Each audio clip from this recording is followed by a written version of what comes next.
امیرحسین مقصودلو خواننده و رپر ایرانی امیر تتلو 5 سال است که در ترکیه زندگی میکنه و داخل این 5 سال تمام پلهای مهاجرتی خودش رو خراب کرده.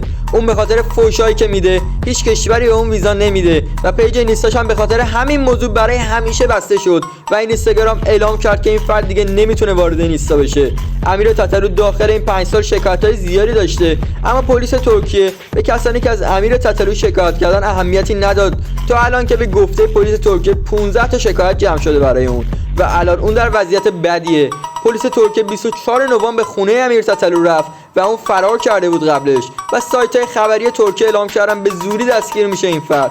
امیر هنوز تو یوتیوب پست میذاره و صحبت میکنه اما کسی نمیدونه اون کجاست. و در آخر امیر تتلو اشتباهش ویدیو آخری بود که از یک خانم گرفته بود و عاقبتش هم پرونده‌ای بود که برای اون باز شد. به نظر شما عاقبت امیر تتلو چه خواهد بود؟